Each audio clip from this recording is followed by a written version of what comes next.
Hello दोस्तों, welcome back to my channel once again. जो लोग पहली बार है मेरे चैनल को प्लीज़ आप लोग सब्सक्राइब कर दीजिएगा, जिससे मुझे भी मोटिवेशन मिलती रहेगी। इस वीडियो में चर्चा करने वाला हूँ क्लीन साइंस एंड टेक्नोलॉजी के बारे में। उम्मीद है नाम यहाँ पे क्लियरली दिख रही होगी।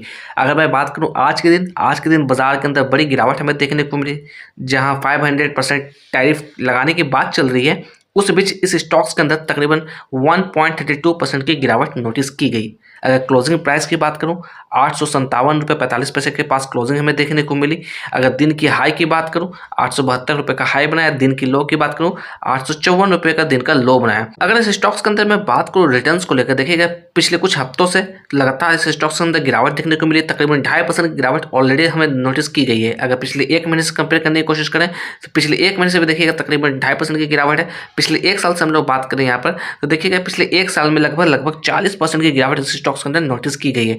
तो लगातार ये स्टॉक्स कहीं ना कहीं गिरता हुआ ही आ रहा है। अगर मैं बात करूँ यहाँ पर परफॉर्मेंस के लिए, अकॉर्डिंग टू टिकट है परफॉर्मेंस यहाँ पर लो नजर आता हुआ दिख रहा है। मैं यहाँ पर डिस्क्लेमर ऐड ऑन करना चाहूँगा, मैं किसी भी तरह का बाय सेल की रिकमेंडेशन नहीं दे रहा हूँ। जो भी डाटा पब्लिकली अवेलेबल है, सारा डाटा मैं यहाँ पर आपके साथ शेयर करने की कोशिश कर रहा हूँ।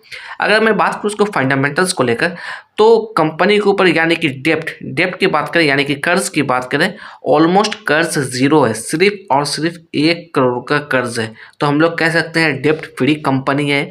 अगर यहाँ पर बात करें पी रेशियो को, तो कहीं ना कहीं पी रेशियो जो है हमारा ओवर वैल्यूड नज़र आता हुआ दिख रहा है।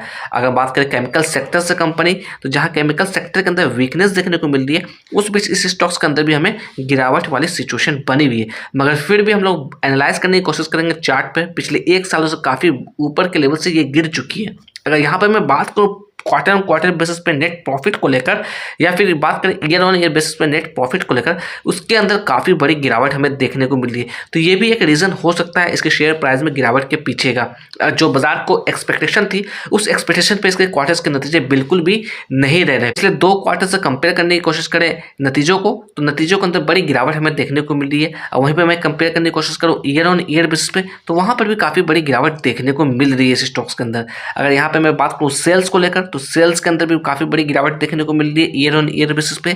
अब वहीं पे बात करें एक्सपेंस यानी कि खर्च को, तो खर्च यहाँ पर बढ़ता हुआ दिख रहा है। तो देखिएगा सिंपल सी बात है, इसके अंदर ना ही तो नेट प्रॉफिट के अंदर कमाई देखने को मिल रही है, सेल्स लगातार गिरता हुआ आ रहा है, मगर कंपनी का जो खर्च है लगातार बढ़ता हुआ आ रहा है। तो ये मेजर इंपैक्ट हो सकते हैं इस शेयर प्राइस को नीचे लाने के लिए। तो मैं किसी भी तरह की श्योरिटी की बात यहाँ पर नहीं कर रहा हूँ, सिर्फ और सिर्फ पॉसिबिलिटी की चर्चा कर रहा हूँ अकॉर्डिंग टू टिकट। अगर वैल्यूएशन की बात करें तो देखिएगा वैल्यूएशन यहाँ पर हाई नजर आता हुआ दिख रहा है। ग्रोथ की बात करें, ग्रोथ यहाँ पे लो नजर आता हुआ दिख रहा है। एंट्री पॉइंट की बात करें, एंट्री पॉइंट यहाँ पे गुड नजर आता हुआ दिख रहा है।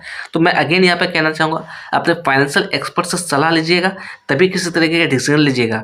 अगर यहाँ पे मैं बात करूँ फोरकास्टिंग एंड रेटिंग्स को लेकर, तो देखिएगा 12 एनालिस्ट ने इसे कवर किया है और 75% की रिकमेंडेशन यहाँ पर आती हुई दिख रही है। अगर इसके अंदर हम लोग बात करें डिविडेंड को लेकर, तो देखिएगा 4 सितंबर 2025 को 4 रुपये प्रति शेयर के हिसाब से डिविडेंड दिया था। उससे पहले हम लोग बात करें 7 फरवरी 2025 को, वहाँ पर 2 रुपये प्रति शेयर के हिसाब से डिविडेंड दिया था। साल 2024 की बात करें तो वहाँ पर भी 2 बार इसने डिविडेंड दिया है, टोटल 5 रुपये का डिविडेंड दिया है। और साल 2025 के अंदर टोटल 6 रुपये के आसपास का डिविडेंड दिया है इसने। अगर ट्रेडिंग व्यू की तरफ से हम लोग बात करें टेक्निकल्स को लेकर, तो देखिएगा स्ट्रॉन्ग सेल का रिकमेंडेशन यहाँ पर आता हुआ दिख रहा है। 16 ऐसे इंडिकेटर है जहाँ से सेल का इंडिकेशन मिल रहा है हमें, और 10 ऐसे इंडिकेटर है जहाँ से न्यूट्रल का इंडिकेशन हमें मिलता हुआ आ रहा है। अगर ऑसिलेटर की बात करें तो यहाँ पर देखिएगा 2 ऐसे इंडिकेटर है जहाँ से सेल का इंडिकेशन मिल रहा है, 9 ऐसे इंडिकेटर है जहाँ से न्यूट्रल का इंडिकेशन मिल रहा है। अब मूविंग एवरेजेस की बात करें तो देखिएगा 14 ऐसे इंडिकेटर है जहाँ से सेल का इंडिकेशन आता हुआ दिख रहा है, 1 ऐसे इंडिकेटर है जहाँ से न्यूट्रल का इंडिकेशन आता हुआ दिख रहा है। तो इस लेवल्स को देखकर बिल्कुल भी आपको फोमो में नहीं आना है, बिल्कुल भी नहीं होना है, आपको सोच समझ के काम करना है। मैं बार बार आपको अवेयर करने की कोशिश कर रहा हूँ। ठीक है, चार्ट पे आ गया 1 टिकट टाइम फ्रेम में यहाँ चार्ट लगा रखा है। सबसे पहले यहाँ पे बात करूँ तो ये सारा पैटर्न्स जो आप देख रहे हैं, सारा पैटर्न्स मैंने इंडिकेटर के हेल्प से ड्रॉ आउट किया है। आप चाहते तो आप भी लगा के चेकआउट कर सकते हैं। यहाँ पे देखिएगा ये जो पहला कैंडल दिख रहा है, ये साल 2021 की कैंडल है, यानी कि जब इसकी IPO आई थी। उसके बाद देखा जाए हल्का फुल्का एडजस्टमेंट इसके अंदर देखने को मिली, उसके बाद वापस से तेजी इसके अंदर देखने को मिली थी। तकरीबन 26 रुपये के लेवल को भी इसने टच किया था। उसके बाद देखा लगातार इसके अंदर ब्रेकडाउन हमें देखने को मिली। जितने भी इसके मेजर सपोर्ट थे, एक एक करके सारे सपोर्ट को इसने यहाँ पर तोड़ दिया। अगर यहाँ पे मैं बात करूँ अभी के समय में, तो देखिएगा काफ़ी बड़ी गिरावट इसके अंदर नोटिस की गई है। तकरीबन यहाँ पर सितंबर के आसपास 10 80 के आसपास इसने अच्छा सपोर्ट बनाने की कोशिश की, एट द एंड उसे भी ब्रेकडाउन दे दिया। अगर हम लोग इसे मेजर आउट करने की कोशिश करें तो तकरीबन देखिएगा इस लेवल से ये आपका 20% की गिरावट अभी भी दिखा चुका है। तो अवेयरनेस के साथ काम करना, किसी भी तरह की जल्दबाजी आपको यहाँ पर नहीं करना है। अगर इसके अंदर मैं बात करूँ वॉल्यूम की, तो काफ़ी कम वॉल्यूम आज के दिन जनरेट होती हुई दिखी थी। सिर्फ और सिर्फ 1 लाख की वॉल्यूम इसके अंदर जनरेट होती हुई दिख रही है। वहीं पर डिलीवरी और परसेंटेज की बात करें, सिर्फ और सिर्फ 50% की डिलीवरी इसके अंदर उठाई गई थी। अगर हम लोग बात करें 50 डे मूविंग एवरेज के बारे में, तो 50 डीएमए की वैल्यू निकलती हुई है 857 रुपीज़। करंट प्राइस की बात करें, ठीक इसी लेवल के आसपास ट्रेड होता हुआ दिख रहा है। तो अपने क्रूशियल लेवल के पास ये ट्रेड करता हुआ दिख रहा है, इसलिए थोड़ा सा आपको ध्यान रखना है, अवेयरनेस के साथ काम करना है, किसी भी तरह की जल्दबाजी नहीं करनी है।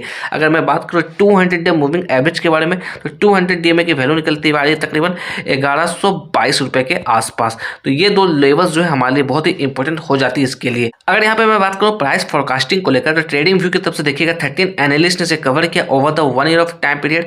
मैक्सिमम एस्टिमेट की बात करें 1370 निकलती हुई आ रही है, मिनिमम एस्टिमेट की बात करें तो 666 रुपए निकलती हुई आ रही है। करंट प्राइस की बात करें 857 रुपए निकलती हुई आ रही है।